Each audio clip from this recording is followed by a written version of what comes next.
സിന്ധു നദിയുടെയും പോഷക നദികളുടെയും ക്ലാസ്സുകൾ എടുത്ത സമയത്ത് നിങ്ങൾ കുറെ പേര് ആവശ്യപ്പെട്ടതാണ് ബ്രഹ്മപുത്ര കൂടി അങ്ങനെ പടം വരച്ച് ഒന്ന് പറഞ്ഞു തരാമോ എന്നുള്ളത്. ഞാൻ നോക്കിയിട്ട് ഏറ്റവും എളുപ്പമുള്ളത് ബ്രഹ്മപുത്രയാണ്.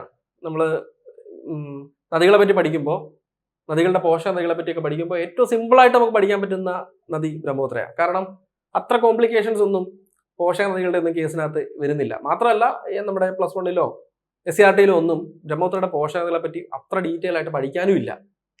കുറച്ച് പേരുകൾ മാത്രമേ ഉള്ളൂ, നദികളുടെ പോഷക നദികളുടെ പേരുകൾ മാത്രം. അത് വലത് തീരമാണോ ഇടത് തീരമാണോ എന്ന് പഠിക്കാൻ മാത്രമേ ഉള്ളൂ. കാര്യമായിട്ട് ഒരു ഡീറ്റെയിൽഡ് വിവരണങ്ങളൊന്നുമില്ല. കഴിഞ്ഞ ക്ലാസ്സിൽ നദി നമ്മൾ പഠിച്ചത് പടം വെച്ചിട്ടായതുകൊണ്ട്, മാപ്പ് വെച്ചിട്ടായതുകൊണ്ട് ഇത് നമ്മൾ മാപ്പ് വെച്ച് തന്നെ പഠിക്കാം. ഏറ്റവും സിമ്പിൾ അതാണ്, ഏറ്റവും നല്ല മാർഗം അതാണ്. എല്ലാ കണ്ടന്റ്സും പറഞ്ഞു പോവുകയും ചെയ്യാം, പ്രധാനപ്പെട്ട കണ്ടന്റുകളെല്ലാം പറഞ്ഞു പോവുകയും ചെയ്യാം. മാപ്പിലൂടെ കൃത്യമായിട്ട് നദി ഒഴുകി പോകുന്ന സ്ഥലങ്ങൾ മനസ്സിലാക്കുകയും ചെയ്യാം. എല്ലാവരും റെഡിയാണോ? ആണെങ്കിൽ ശ്രദ്ധിച്ചു. ഇവിടെ നേപ്പാളിന്റെ ബോർഡർ കൃത്യമായിട്ട് മുകളിൽ മാർക്ക് ചെയ്തിട്ടുണ്ട്. കണ്ടോ, നേപ്പാളിലെ കറുത്ത ലൈൻ നേപ്പാൾ ബോർഡറാണിത്. ഇത് നേപ്പാൾ ബോർഡറാണ് ഇങ്ങനെ പോകുന്നത്. ഇത് ഭൂട്ടാന്റെ ബോർഡറാണ്, ഭൂട്ടാൻ കേട്ടോ, ഭൂട്ടാന്റെ ബോർഡറാണ്. അപ്പോൾ നേപ്പാളിനും ഭൂട്ടാനുമായിട്ട് ഇത് ബന്ധമില്ല എന്ന് മനസ്സിലായില്ലേ ബ്രഹ്മപുത്രയ്ക്ക്? കാരണം ബ്രഹ്മപുത്ര ഈ കാണിച്ചു വെക്കുന്നതാണ്, ഈ ഒഴുകി പോകുന്നതാണ് ബ്രഹ്മപുത്ര. ഇങ്ങനെ ഒഴുകി പോകുന്നതാണ് ബ്രഹ്മപുത്ര. അപ്പൊ നേപ്പാള്, ഭൂട്ടാൻ എന്നീ രാജ്യങ്ങളിലേക്ക് നദി പ്രവേശിക്കുന്നില്ല എന്ന് മനസ്സിലായി.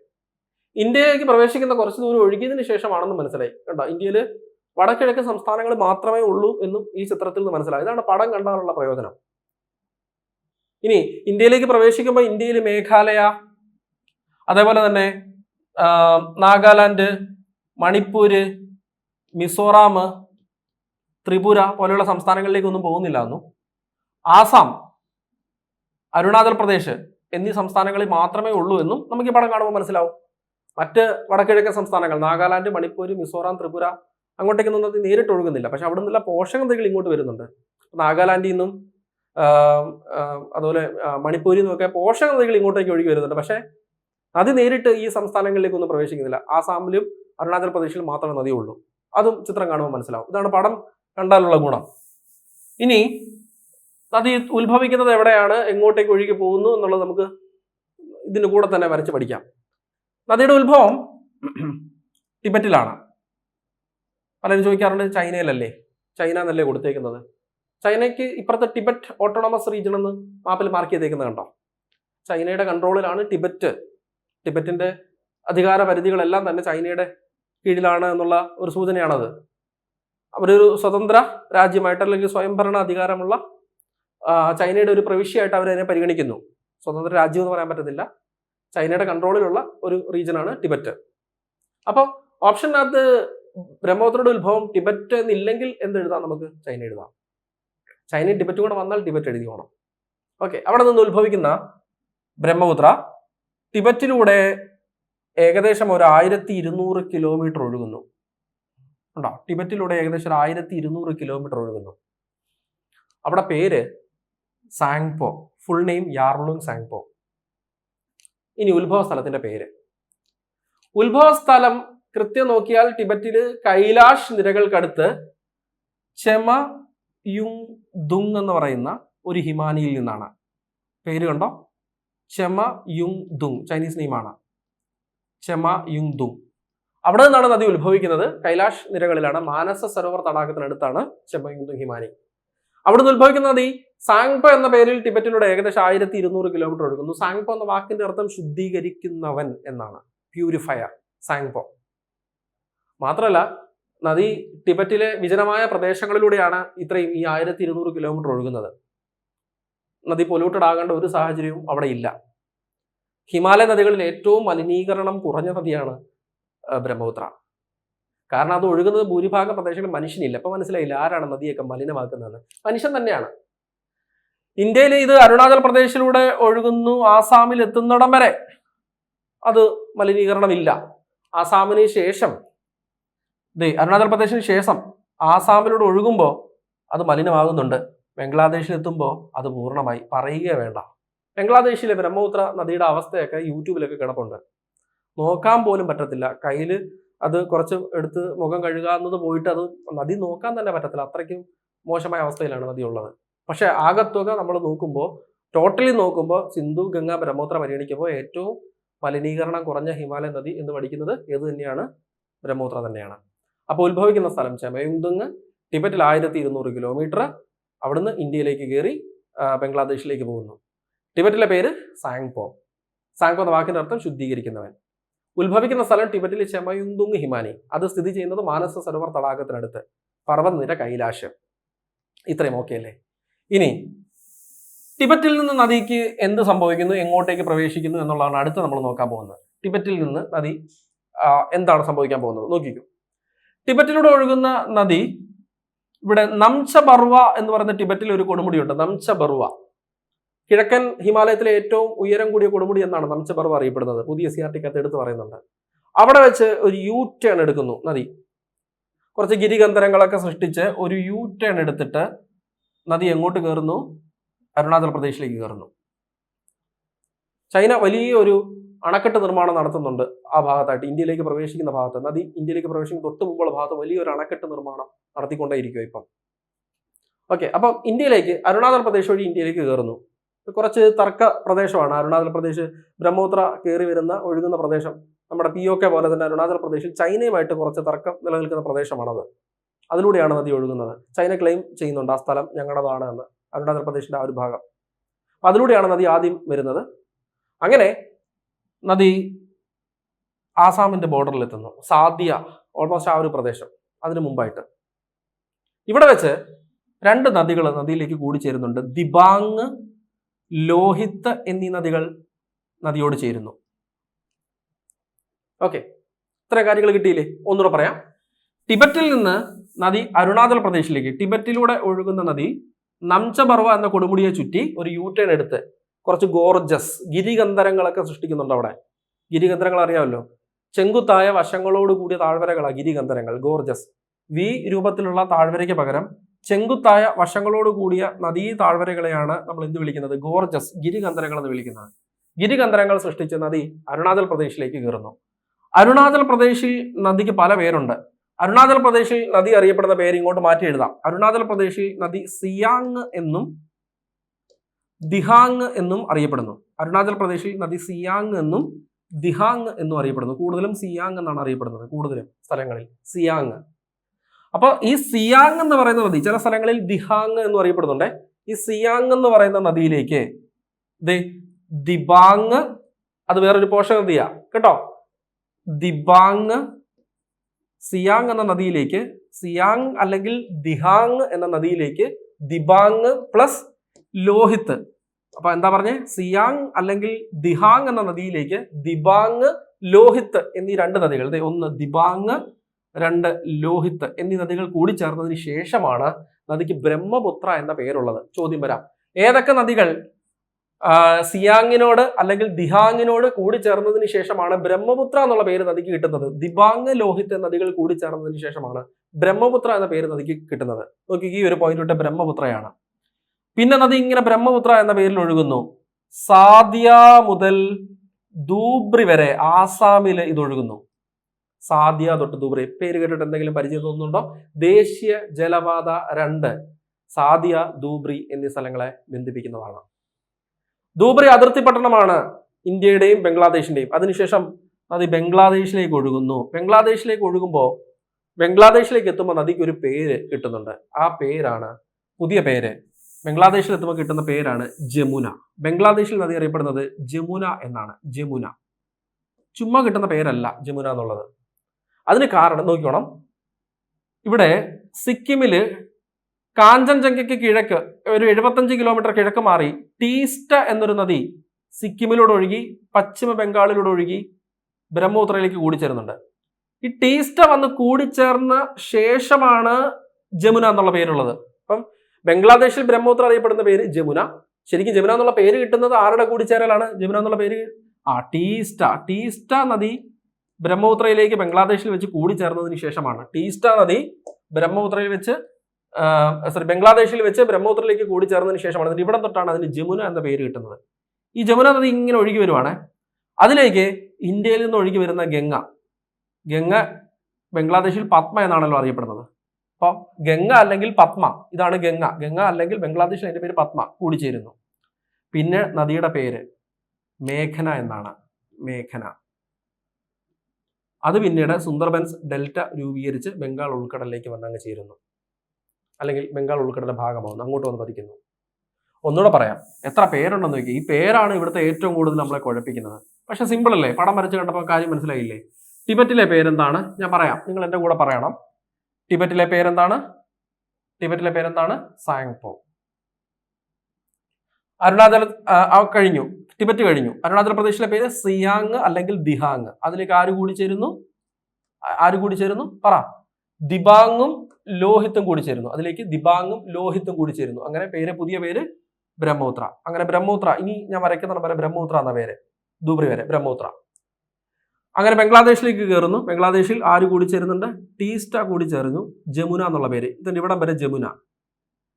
ജമുനയിലേക്ക് ഗംഗ അല്ലെങ്കിൽ പത്മ കൂടി ചേരുന്നു. ഇനിയുള്ള പേര് മേഘന വന്ന അവസാനം സുന്ദർബൻസ് ഡെൽറ്റ രൂപീകരിച്ച് കടലിലേക്ക് പതിക്കുന്നു. ലോകത്തിലെ ഏറ്റവും വലിയ ഡെൽറ്റയാണ് സുന്ദർബൻസ് ഡെൽറ്റ. ഇപ്പൊ കിട്ടിയോ? അപ്പൊ ആരൊക്കെ കൂടി ചേർന്നതിന് ശേഷം ബ്രഹ്മപുത്ര എന്നുള്ള പേര്? 2 പേര്, ദിബാങ്ങും ലോഹിത്തും. ആര് കൂടി ചേർന്നതിന് ശേഷം ജമുന എന്നുള്ള പേര്? ടീസ്റ്റ. ആര് കൂടി ചേർന്നതിന് ശേഷം മേഘന എന്നുള്ള പേര്? ഗംഗ അല്ലെങ്കിൽ പത്മ. ഇത്ര ഓർത്താൽ തന്നെ ഇത് കിട്ടി. ഇവിടുത്തെ 1200 കിലോമീറ്റർ ടിബറ്റിലൂടെ, ആസാമിലൂടെ 750 കിലോമീറ്റർ, 750, ആസാമിലൂടെ 750 കിലോമീറ്റർ. ടോട്ടൽ ലെങ്ത് പറയുന്നത് പഴയ SRTക്കകത്ത് മാത്രമേ ടോട്ടൽ ലെങ്ത് പറയുന്നുള്ളൂ, 2900 കിലോമീറ്റർ ടോട്ടൽ ലെങ്ത് കേട്ടോ. Total length 2900. പറഞ്ഞ കാര്യങ്ങൾ നമുക്ക് എഴുതാം. ഉത്ഭവം ചെമയുന്തുങ് ഹിമാനി. കണ്ടോ എവിടെയാ? കൈലാഷ് നിരകളുടെ തെക്കുള്ള മാനസ സരോവർ തടാകത്തിനടുത്താണ് ഈ ഹിമാനി. ചെമയുന്തുങ് ഹിമാനിയിൽ നിന്ന് ഉത്ഭവിക്കുന്നു. ടിബറ്റ് അല്ലെങ്കിൽ ചൈന, പിന്നെ ഇന്ത്യ, ബംഗ്ലാദേശ് എന്നീ 3 രാജ്യങ്ങളിലൂടെ ഒഴുകുന്നു. കണ്ടില്ലേ നിങ്ങൾ? ഇന്ത്യയിൽ അരുണാചൽ പ്രദേശ്, ആസാം എന്നീ സംസ്ഥാനങ്ങളിലൂടെ മാത്രമേ ഒഴുകുന്നുള്ളൂ. വേറെ എങ്ങോട്ടേലും പോകുന്നുണ്ടോ? വേറെ ഏതെങ്കിലും വടക്കിഴക്ക് സംസ്ഥാനങ്ങളിലേക്ക് ഒഴുകുന്നുണ്ടോ? മണിപ്പൂർ പോകുന്നുണ്ടോ? നാഗാലാൻഡ് പോകുന്നുണ്ടോ? മിസോറാം പോകുന്നുണ്ടോ? മേഘാലയ പോകുന്നുണ്ടോ? ഇല്ല. 2900 കിലോമീറ്റർ ആകെ ഒഴുകുന്നു, പതിക്കുന്നത് ബംഗാൾ ഉൾക്കടലിലേക്ക്. ഇന്ത്യയിലൂടെ ഒഴുകുന്ന ദൂരം SRTക്കകത്ത് 725 കിലോമീറ്റർ ആണ്. പക്ഷേ NCERTക്കകത്ത് ആസാമിലൂടെ മാത്രം ഒഴുകുന്ന 750 എന്ന് പറയുന്നുണ്ട് പ്ലസ് 1-നകത്ത്. പ്ലസ് 1-ൽ ടോട്ടൽ ലെങ്ത് പറയുന്നത് 916. അപ്പൊ ഇതായിരിക്കാം ശരി. പഴയ SRTക്കകത്ത് 725 എന്ന് പറയുന്നത് ഇന്ത്യയിലൂടെ ഒഴുകുന്ന നീളം. പക്ഷെ പ്ലസ് 1-ൽ ആസാമിൽ മാത്രം എത്രയാണ്? 750 പറയുന്നുണ്ട്. അപ്പം ഇന്ത്യയിലൂടെ ആകെ ഒഴുകുന്ന ദൂരം 916, 916 ആകാം കറക്റ്റ് ആയിട്ടുള്ള ആൻസർ. എങ്കിലല്ലേ ആസാമിലൂടെ ഒഴുകുന്നത് 750 എന്നുള്ളത് ശരിയാവത്തുള്ളൂ. ടിബറ്റിലെ നംചപർവ എന്ന കൊടുമുടിയെ ചുറ്റി, കിഴക്കൻ കുന്നുകളിലെ ഏറ്റവും ഉയരമുള്ള കൊടുമുടിയാണ്, ടിബറ്റിലാണ്. ഒരു യൂട്ടേൺ എടുത്ത് ഗിരികന്ധരങ്ങൾ സൃഷ്ടിച്ച്, കാരണം പർവ്വതത്തെ മുറിച്ച് കടന്നു വരുമ്പോൾ ഉറപ്പായിട്ട് അവിടെ ഗിരികന്ധരങ്ങൾ സൃഷ്ടിക്കപ്പെടണം അല്ലെ? യൂട്ടേൺ എടുത്ത് ഇന്ത്യയിലേക്ക് പ്രവേശിക്കുന്നു. ടിബറ്റിൽ യാർലുങ് സാങ്പോ എന്നറിയപ്പെടുന്നു. അതിന്റെ അർത്ഥം ശുദ്ധീകരിക്കുന്നവൻ എന്നാണ്. ടിബറ്റിൽ 1200 കിലോമീറ്റർ മൊത്തം ഒഴുകുന്നു കേട്ടോ. സാങ്പോ എന്ന് പറഞ്ഞാൽ ശുദ്ധീകരിക്കുന്നവൻ. അരുണാചൽ പ്രദേശിൽ വെച്ചാണ് ബ്രഹ്മപുത്ര ഇന്ത്യയിലേക്ക് പ്രവേശിക്കുന്നത്. അപ്പൊ ഇന്ത്യയിലേക്ക് പ്രവേശിക്കുന്നത് ഏത് സംസ്ഥാനത്ത് വെച്ചാണ് എന്ന് ചോദിച്ചാൽ അരുണാചൽ പ്രദേശിൽ വെച്ച്. അത് കഴിഞ്ഞ് പിന്നെ ആസാമിലേക്ക് ഒഴുകുന്നു. ഇന്ത്യയിൽ ബ്രഹ്മപുത്ര ഏറ്റവും കൂടുതൽ ഒഴുകുന്ന ആസാമിലൂടെയാണ്. പ്ലസ് 1 ടെക്സ്റ്റ് 750 കിലോമീറ്റർ എടുത്ത് പറയുന്നു. അരുണാചൽ പ്രദേശിൽ 2 പേരുകളുള്ളത്. കൂടുതൽ ആളുകളും പറയുന്നത് സിയാങ് എന്ന പേരാണ്. ദിഹാങ് വളരെ വിരളമായിട്ട് പറയാറുള്ളൂ. സിയാങ്, ദിഹാങ് എന്നൊക്കെ അരുണാചൽ പ്രദേശിൽ അറിയപ്പെടുന്നു. അതിലേക്ക് ആരൊക്കെ കൂടി ചേരുന്നു? ദിബാങ്. ഇത് ദിഹ അല്ല, ദിബാങ്. പോഷക നദിയാണ് ദിബാങ്. ദിഹ പറഞ്ഞാൽ അത് ബ്രഹ്മപുത്രയുടെ തന്നെ അരുണാചൽ പ്രദേശിലെ പേര്. ഇത് ദിബാങ് പോഷക നദി. ദിബാങ്, ലോഹിത് നദികൾ കൂടി ചേരുന്നു. കൂടി ചേർന്നതിന് ശേഷം ബ്രഹ്മപുത്ര എന്നുള്ള പേര് കിട്ടുന്നു. അപ്പൊ പേര് കിട്ടുന്നത് ഞാൻ 3 പേരും എടുത്തു പറഞ്ഞിട്ടുണ്ടായിരുന്നു, കൃത്യമായിട്ട് പറഞ്ഞു തന്നിട്ടുണ്ടായിരുന്നു.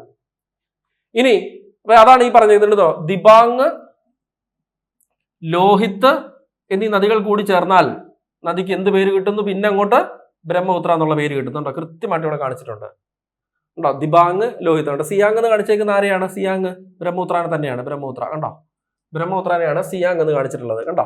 ക്ലിയർ ആയിട്ട് മനസ്സിലായോ? ബ്രഹ്മപുത്രനെയാണ് ഇതിന്റെ ഇവിടെ സിയാങ് എന്ന് കാണിച്ചിട്ടുള്ളത്. അപ്പൊ ഈ സിയാങ്ങിലേക്ക് ദിബാങ്ങും ലോഹിത്തും ലോഹിത്ത്. ഈ ലോഹിത്ത് നദിക്ക് കുറുകെയാണ് ഇന്ത്യയിലെ ഏറ്റവും വലിയ നദിക്ക് കുറുകെയുള്ള പാലം, ധോല സാദിയ പാലം അല്ലെങ്കിൽ ഭൂപ്പൻ ഹസാരിക പാലം നിർമ്മിച്ചിട്ടുള്ളത് ലോഹിത് നദിക്ക് കുറുകെയാണ് കേട്ടോ. അങ്ങനെ ഇതൊഴുകി സാദിയ, ധൂബ്രി എന്നീ പ്രദേശങ്ങൾ കടന്ന് ബംഗ്ലാദേശിലേക്ക് പോകുന്നു. ഇനി ധൂബ്രിക്കടുത്ത് വെച്ച് ബ്രഹ്മപുത്ര ബംഗ്ലാദേശിലേക്ക് പ്രവേശിക്കുന്നു. ധൂബ്രിക്കടുത്ത് വെച്ച് ആ സ്ഥലമാണ് ധൂബ്രി. ബംഗ്ലാദേശിൽ ടീസ്റ്റ എന്ന നദി കൂടി ചേരുമ്പോൾ നദിക്ക് ജമുന എന്ന പേര് കിട്ടും. ജമുന, ടീസ്റ്റ എന്ന നദി കൂടി ചേർന്നതിന് ശേഷമാണ് നദിക്ക് ജമുന എന്ന പേര് ലഭിക്കുന്നത്. ജമുന പിന്നെ ആരുമായിട്ട് കൂടി ചേരുന്നു? പത്മ, ഗംഗാ നദിയാണ്. ബംഗ്ലാദേശിലെ ഗംഗാ നദിയാണ് പത്മ എന്ന പേരിൽ അറിയപ്പെടുന്നത്. അതുമായിട്ട് കൂടിച്ചേർന്നതിന് ശേഷമാണ് അത് പിന്നെ ജമുന പത്മയുമായി കൂടിച്ചേർന്ന ശേഷം മേഘന എന്ന പേരിൽ അല്ലെ ഒറ്റ നദിയായിട്ട് ഒഴുകുന്നു. മേഘന. പേരുകൾ കിട്ടിയില്ലേ? ഒന്നുകൂടെ പറയാം. സിയാങ്ങിലേക്ക് ദിഹാങ്ങും ലോഹിത്തും കൂടി ചേർന്നാൽ ബ്രഹ്മപുത്ര. പിന്നീട് ബ്രഹ്മപുത്രയിലേക്ക് ടീസ്റ്റ കൂടി ചേർന്നാൽ ജമുന. ജമുനയിലേക്ക് പത്മ കൂടി ചേർന്നാൽ മേഘന. ഇത്ര ഉള്ളൂ, സിമ്പിൾ. മേഘന നദി പിന്നീട് സുന്ദർബൻസ് ഡെൽറ്റ രൂപീകരിച്ച് ബംഗാൾ ഉൾക്കടലിലേക്ക് പോയി പതിക്കുന്നു. ലോകത്തിലെ ഏറ്റവും വലിയ ഡെൽറ്റയാണ് ബംഗാൾ ഉൾക്കടലിലുള്ള ഡെൽറ്റ. ഒന്നുകൂടെ പറയാം മനസ്സിലാകാത്തവർക്ക് വേണ്ടി. ഇത് സാങ്പോ. സാങ്പോ പിന്നീട് സിയാങ് അല്ലെങ്കിൽ ദിഹാങ്, അതിലേക്ക് ദിബാങ് ലോഹിത്ത് കൂടി ചേരുമ്പോൾ ബ്രഹ്മപുത്ര. ബ്രഹ്മപുത്രയിലേക്ക് പിന്നെ ടീസ്റ്റ കൂടി ചേരുമ്പോൾ ജമുന. ജമുനയിലേക്ക് പിന്നെ പത്മ കൂടി ചേരുമ്പോൾ ലാസ്റ്റ് ഭാഗം മേഘന. അപ്പൊ ഇത് മേഘന, ഇവിടെ ജമുന, ഇവിടെ സിയാങ്, അതിനുശേഷം ഈ ഭാഗം ബ്രഹ്മപുത്ര. മധ്യഭാഗത്ത് മാത്രം, ആസാമിൽ മാത്രമാണ് ബ്രഹ്മപുത്ര എന്നുള്ള പേരുള്ളത്. കിട്ടിയില്ലേ? മനസ്സിലായില്ലേ? ഇനി വരയ്ക്കണ്ടല്ലോ ഞാൻ. ഇനി പ്രത്യേകതകളാ. ഏറ്റവും ആഴം കൂടിയ ഹിമാലയൻ നദി എന്നറിയപ്പെടുന്നു. ആവറേജ് ഡെപ്താണ് നോക്കുന്നത്. സിന്ധു, ഗംഗ, ബ്രഹ്മപുത്ര നദികൾ അതിന്റെ ശരാശരി ആഴം പരിശോധിക്കുമ്പോൾ ഏറ്റവും ആഴം കൂടിയ ഹിമാലയൻ നദി ബ്രഹ്മപുത്രയാണ്. ഏറ്റവും കൂടുതൽ ജലം ഉൾക്കൊള്ളുന്ന ഹിമാലയൻ നദി അതുകൊണ്ട് തന്നെ ബ്രഹ്മപുത്രയാണ്. ആസാമിന്റെ ദുഃഖം എന്നറിയപ്പെടുന്ന നദിയാണ് ബ്രഹ്മപുത്ര. ആസാമിന്റെ ദുഃഖം, കാരണം ആസാം എന്ന സംസ്ഥാനത്താണ് ഇത് സമതലങ്ങളിലൂടെ ഒഴുകുന്നത്. നദി കര കവിഞ്ഞ് അവിടെ ഒഴുകാറുണ്ട്. മൺസൂൺ കാലത്ത് വെള്ളപ്പൊക്കങ്ങൾ ഉണ്ടാവാറുണ്ട്. ആസാമിലെ എല്ലാ പട്ടണങ്ങളും വെള്ളത്തിനടിയിലായി പോകും, മിക്കവാറും ഉള്ള പട്ടണങ്ങൾ. അതുകൊണ്ട് ആസാമിന്റെ ദുഃഖം എന്നതിനെ വിളിക്കുന്നത്. ഏറ്റവും കുറവ് മലിനമാക്കപ്പെട്ട ഹിമാലയൻ നദിയാണ് ബ്രഹ്മപുത്ര. കാരണം 10,500 കിലോമീറ്റർ, 1,200 ടിബറ്റില്, പിന്നെ അത് കഴിഞ്ഞ് വരുന്ന കുറച്ച് 100-300 കിലോമീറ്റർ അരുണാചൽ പ്രദേശില്. അത് ജനവാസമില്ലാത്ത മേഖലകളിലൂടെ ഒഴുകുന്നത്. അതുകൊണ്ടാണ് താരതമ്യേന മലിനീകരണം കുറവായ നദി എന്ന് പറയുന്നത്. പുരുഷനാമമുള്ള ഹിമാലയൻ നദി ബ്രഹ്മാവിന്റെ മകൻ ബ്രഹ്മപുത്ര. മറ്റ് 2 ഹിമാലയൻ നദിയും സിന്ധുവും ഗംഗയും 2 സ്ത്രീനാമമാണ്. ഇത് പുരുഷനാമമുള്ള ഹിമാലയൻ നദി എന്നറിയപ്പെടുന്നു. ചുവന്ന നദി റെഡ് റിവർ എന്നറിയപ്പെടുന്നു. ബ്രഹ്മപുത്രയുടെ തീരത്തുള്ള അയൺ ഓക്സൈഡിന്റെ സാന്നിധ്യമുള്ള മണല് പലപ്പോഴും ആ നദിയുടെ പല ഭാഗങ്ങളെയും ചുവന്ന രക്തനിറത്തിൽ കാണപ്പെടുന്നത് കൊണ്ട് നമ്മൾ അതിനെ ചുവന്ന നദി എന്ന് വിളിക്കാറുണ്ട്. ശരിക്കും റീസൺ എന്താണ്? ഈ പറഞ്ഞ ഇരുമ്പിന്റെ അംശമുള്ള മണ്ണിന്റെ സാന്നിധ്യമാണ്. സംസ്കൃതത്തിൽ ലൗഹിത്യ എന്നറിയപ്പെടുന്നു ബ്രഹ്മപുത്ര. ലൗഹിത്യ സംസ്കൃത പേരാണ്, പഴയ പേരാണ് ലൗഹിത്യ. ലോകത്തിലെ ഏറ്റവും വലിയ നദീജന്യ ദ്വീപായ മജുലി സ്ഥിതി ചെയ്യുന്ന ബ്രഹ്മപുത്ര നദിയിലാണ്. ആസാമിലാണ് മജുലി. ബ്രഹ്മപുത്ര നദിയുടെ മധ്യഭാഗത്തായിട്ട് ബ്രഹ്മപുത്ര നദി ഒഴുക്കിക്കൊണ്ടുവരുന്ന മണലും മറ്റു സാധനങ്ങളൊക്കെ അടിഞ്ഞുകൂടി ഉണ്ടായ ഒരു വലിയ ദ്വീപാണ് മജുലി. ഇന്ത്യയിൽ ഒരു ജില്ലയാക്കപ്പെട്ട ആദ്യത്തെ ദ്വീപാണ് മജുലി. ഒരു ദ്വീപായിട്ട്, ഒരു ജില്ലയായിട്ട് അതിനെ പ്രഖ്യാപിച്ച ആ ദ്വീപിനെ, മജുലി ദ്വീപിനെ. ഓക്കെ, ക്ലിയർ അല്ലേ? അപ്പൊ മജുലിയുടെ പ്രത്യേകത എന്താണ്? ഒരു ജില്ലയാക്കപ്പെട്ട ആദ്യത്തെ ദ്വീപാണ്. ലോകത്തിലെ ഏറ്റവും വലിയ നദീജന്യ ദ്വീപാണ് മജുലി എന്നുള്ളത് ഓർക്കുക. ഗംഗ, ബ്രഹ്മപുത്ര നദികൾ കടലിൽ ചേരുന്ന പ്രദേശത്തുള്ള ഡെൽറ്റയാണ് സുന്ദർബൻസ് ഡെൽറ്റ. പറഞ്ഞു കഴിഞ്ഞു. പ്രധാന പട്ടണങ്ങൾ, ബ്രഹ്മപുത്രയുടെ തീരത്തുള്ള പ്രധാന പട്ടണങ്ങൾ രണ്ടും ആസാമിലുള്ള 2 പട്ടണങ്ങളാണ്, ഗുവാഹത്തിയും ദിബ്രുഗട്ടും. കേട്ടോ, ഗുവാഹത്തിയും ദിബ്രുഗട്ടും. ഇനി പോഷക നദികളിലേക്കൂടെ പോയി കഴിഞ്ഞാൽ നമുക്ക് ടോപ്പിക്ക് നിർത്താം. പോഷക നദികൾ നമ്മൾ വലത് തീര പോഷക നദികളും ഇടത് തീര പോഷക നദികളും 2ആയിട്ട് പഠിക്കും. ആദ്യം പോഷക നദികൾ മൊത്തത്തിൽ ഒന്ന് പറയാം. ടീസ്റ്റ, പ്രധാനപ്പെട്ട പോഷക നദികൾ പഠിക്കുവാണ്. ടീസ്റ്റ, സുബൻസിരി, മനാസ്, കാമങ്, സങ്കോഷ് എന്നിവ വലത് തീരത്ത് വരുന്നവര്. ടീസ്റ്റ, സുബൻസിരി, മനാസ് അല്ലെങ്കിൽ മാനസ്, MANAS എന്നാണ് എഴുതുന്നത്. ചിലർ മാനസ് എന്നാണ് വായിച്ചു പഠിച്ചേക്കുന്നത്, അങ്ങനെ തന്നെ പഠിക്കുക. മനാസ് എന്നും പറയാറുണ്ട്. കാമങ്, സങ്കോഷ്, ഇത്രയുമാണ് വലത് തീരത്ത് വരുന്നത്. ലോഹിത്ത്, ദിബാങ്, ധൻസിരി, ബുർഹിദിഹിങ് എന്നിവ ഇടത് തീരത്ത് വരുന്നു. ലോഹിത്ത്, ദിബാങ്, ധൻസിരി, ബുർഹിദിഹിങ് എന്നിവ ഇടത് തീരത്ത് വരുന്നു. നമുക്ക് നോക്കാം. അപ്പൊ ടീസ്റ്റ, സുബൻസിരി, മനാസ്, കാമങ്, സങ്കോഷ് അത്രയും നമുക്ക് ഇവിടെ ആദ്യം കാണാം, വലത് തീരത്തുള്ളത്. അപ്പൊ എങ്ങനെ ഓർക്കേണ്ടത്? നദി ഒഴുകുന്ന ദിശ നോക്കുക, അത് മാർക്ക് ചെയ്യുക. നദി ഒഴുകുന്ന ദിശ കേട്ടോ. ഇവിടുത്തെ വിട്ടേക്കാം, ഇന്ത്യയിലേക്ക് വരുന്നത്. ഇവിടെ പോഷക നദികൾ ചേർന്ന് ഇന്ത്യയിലേക്ക് വരുമ്പോഴല്ലേ. അപ്പൊ ഇന്ത്യയിൽ ഒഴുകുന്ന ദിശ നമുക്ക് നോക്കാം. ഇതാണ് ദിശ. ഇനി ആ ദിശയിൽ വലത് തീരത്തൂടെ വരുന്നവരാരൊക്കെയാന്ന് നോക്കാം. ഒന്ന്, ഏറ്റവും വലിയ പോഷക നദി, ഇതേ വലത് തീരം കേട്ടോ. ഇതിന്റെ വലതുവശം ഞാൻ ആരോ ഇട്ടേക്കുന്നതിന്റെ വലതുവശം സുബൻസിരി കണ്ടോ. സുബൻസിരി ഏറ്റവും വലിയ പോഷക നദി, സുബൻസിരി മാർക്ക് ചെയ്യാം. ഏറ്റവും വലുത് ഇതിവിടെ സുബൻസിരി. ഒരു വലിയ അണക്കെട്ടിന്റെ നിർമ്മാണം സുബൻസിരി നടന്നുകൊണ്ടേയിരിക്കുക. ഒരു വലിയ ജലവൈദ്യുത പദ്ധതിയായി മാറാൻ ചാൻസ് ഉണ്ട്. ഇന്ത്യയിലെ ഏറ്റവും വലിയ ജലവൈദ്യുത പദ്ധതിയായി മാറാൻ അത് ചാൻസ് ഉണ്ട്, പണി പൂർത്തിയായി കഴിയുമ്പോൾ. കൊയിനി ആയിരുന്നു നേരത്തെ ഏറ്റവും വലിയ ജലവൈദ്യുത പദ്ധതി, പക്ഷെ അതിപ്പോൾ മാറാൻ ചാൻസ് ഉണ്ട് സുബൻസിരിയുടെ വരവോടെ. പിന്നെ വലതുതീര പോഷക നദി വരുന്നത് കാമങ്, സുബൻസിരി പറഞ്ഞു, കാമങ്. പിന്നെ വരുന്ന മനാസ് കണ്ടോ, മനാസ് ഭൂട്ടാനിലേക്ക് വരുന്നത് മനാസ്. സങ്കോഷ് ഭൂട്ടാനിലൂടെ തന്നെയാണ് വരുന്നത്, സങ്കോഷ്. പിന്നെ ഈ റെയ്തക്ക്, ജയ്തക എന്നൊക്കെ പറഞ്ഞ ഓരോന്നൊക്കെ കാണിച്ചിട്ടുണ്ട്, അത്രയും ഡീറ്റെയിൽ ആയിട്ടൊന്നും പോകണ്ട. പിന്നുള്ളത് സിക്കിമിൽ നിന്ന് വരുന്ന, സിക്കിമിൽ നിന്നും പശ്ചിമ ബംഗാളിലൂടെ ഒഴുകി ബംഗ്ലാദേശിലേക്ക് പോയി ചേരുന്ന ടീസ്റ്റ, ഇന്ത്യയിലെ ഏറ്റവും വേഗതയേറിയ നദി എന്നറിയപ്പെടുന്നത് ടീസ്റ്റ. ഇത്രയുമാണ് വലത് തീര പോഷക നദികൾ. ക്ലിയർ? വലത് തീരം കഴിഞ്ഞു. ഇനി ഇടത് തീരം നമുക്ക് നോക്കാം. ഇടത് തീരം ഇതേപോലെ തന്നെ ആരോ മാർക്ക് ചെയ്യുക, ആരോ മാർക്ക് ചെയ്തിട്ട് ഇടതുവശം നോക്കുക. ആരോ മാർക്ക് ചെയ്തിട്ട് ഇടതുവശത്ത് ഏതൊക്കെയാണ്? ദിബാങ്, ലോഹിത് ഉണ്ടോ? ആരോ മാർക്ക് ചെയ്തിട്ട് ഇടതുവശം നോക്കണം. ഏതൊക്കെയാ? ദിബാങ്, ലോഹിത്, ബുർഹി ദിഹിങ് കണ്ടോ? ബുർഹി ദിഹിങ്. നാഗാലാൻഡിൽ നിന്ന് ഒഴുകി വരുന്ന ധൻസിരി, പിന്നെ കബിലി എന്ന് പറയുന്നൊരു നദി, ഞാനത് കൊടുത്തിട്ടില്ലെങ്കിലും ജസ്റ്റ് ഒന്ന് കേൾക്കുക. കബിലി. ഇതൊക്കെയാണ് ഇടത് തീര പോഷക നദികൾ. ഇടത് തീര പോഷക നദികൾ. ഏറ്റവും വലിയ പോഷക നദി സുബൻസിരിയാണ്. അവിടുത്തെ ജലവൈദ്യുത പദ്ധതി ഇന്ത്യയിലെ തന്നെ ഏറ്റവും വലിയ ഹൈഡ്രോ ഇലക്ട്രിക് പ്രോജക്റ്റായി മാറാൻ ചാൻസ് ഉണ്ട്. നിർമ്മാണം പൂർത്തിയായിട്ടില്ല. ഇനി ഇന്ത്യയിലെ ഏറ്റവും വേഗതയേറിയ നദി ടീസ്റ്റയാണ്. കാഞ്ചൻജംഗയുടെ സമീപത്ത് നിന്ന് ഉത്ഭവിക്കുന്ന ബ്രഹ്മപുത്രയുടെ പോഷക നദിയാണ് ടീസ്റ്റ. ആരുടെ കൂടിച്ചേരലിന് ശേഷമാണ് ബ്രഹ്മപുത്രയ്ക്ക് ജമുന എന്നുള്ള പേരുള്ളത് എന്ന് ചോദിച്ചാൽ ടീസ്റ്റയുടെ കൂടിച്ചേരലിന് ശേഷമാണ്. ഇനി വലതു തീരവും ഇടതു തീരവും പറഞ്ഞല്ലോ.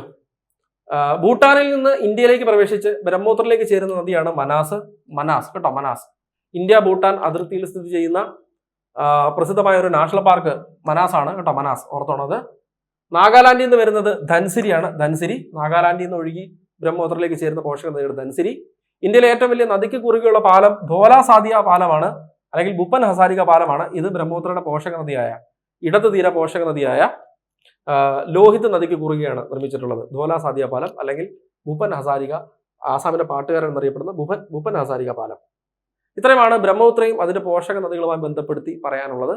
ഞാൻ പ്രധാനപ്പെട്ട എല്ലാ കാര്യങ്ങളും നദിയുമായി ബന്ധപ്പെട്ട കാര്യങ്ങൾ ഡിസ്കസ് ചെയ്തിട്ടുണ്ട്. നദിക്ക് പേര് പലയിടത്ത് വെച്ച് മാറുന്നുണ്ട്. അതൊക്കെ ഏതൊക്കെ കൂടിച്ചേരലിന് ശേഷമാണ്. പിന്നെ മറ്റേ ദേശീയ ജലപാത 2 പറ്റി പറഞ്ഞു. സാദിയ ദൂബ്രി എന്നീ സ്ഥലങ്ങളെ ബന്ധിപ്പിക്കുന്നത്. ബംഗ്ലാദേശിലേക്ക് എത്തുമ്പോൾ അതിന്റെ പേര് മാറുന്നത് എങ്ങനെയാണെന്ന് പറഞ്ഞു. അങ്ങനെ നദിയുമായി ബന്ധപ്പെട്ട ഡീറ്റെയിൽസ് ഓരോ പോഷക നദികൾ കൃത്യമായി സുബൻസിരി, മനാസ്, കാമങ് തുടങ്ങിയ നദിയുടെ വലത് തീരവും പിന്നെ ദിബാങ്, ലോഹിത്, ധൻസിരി പോലെയുള്ള നദിയുടെ ഇടത് തീര പോഷക നദികൾ കൃത്യമായിട്ട് മാപ്പ് വരച്ച് കണ്ട് മനസ്സിലാക്കി പഠിച്ചിട്ടുണ്ട്. ഇതിലും വൃത്തിയായിട്ട് വ്യക്തമായിട്ട് ഇത് പറഞ്ഞ് തരാനായിട്ട് പറ്റത്തില്ല, അല്ലെങ്കിൽ പഠിക്കാൻ പറ്റത്തില്ല. അപ്പൊ അതുകൊണ്ട് കഴിവതും ഇത് കണ്ട് നോട്ട് എഴുതി ആ പടം മാപ്പ് മനസ്സിൽ രജിസ്റ്റർ ചെയ്ത് മുമ്പോട്ട് പോയി കഴിഞ്ഞാൽ പിന്നീട് ഒന്നുകൂടെ നിങ്ങൾ ബ്രഹ്മപുത്ര പഠിക്കേണ്ട കാര്യമില്ല, അല്ലെങ്കിൽ അതുമായി ബന്ധപ്പെട്ട ചോദ്യങ്ങൾ ചെയ്യാൻ ബുദ്ധിമുട്ടുണ്ടാവില്ല. നന്നായിട്ട് പഠിക്കുക. ഇനി ഏതെങ്കിലും ഡൗട്ട് ഉണ്ടെങ്കിൽ കമന്റ് ബോക്സ് ഉണ്ടല്ലോ, അതിലിടുക. കമന്റ്സ് അറിയിക്കുക, അഭിപ്രായങ്ങൾ അറിയിക്കുക. മറ്റെന്തെങ്കിലും ഇനി ഇതുപോലെ പഠിപ്പിക്കണമെന്നുണ്ടെങ്കിൽ അതും പറയുക. എല്ലാത്തിനുള്ള അവസരമാണ് കമന്റ് ബോക്സുകൾ. നല്ലത് പറയാനും ചീത്ത വിളിക്കാനും ഒക്കെ ഉള്ള അവസരമാണല്ലോ, അത് പ്രയോജനപ്പെടുത്തുക കേട്ടോ. ശരി, നെക്സ്റ്റ് ക്ലാസ്സിൽ കാണാം. Thank you.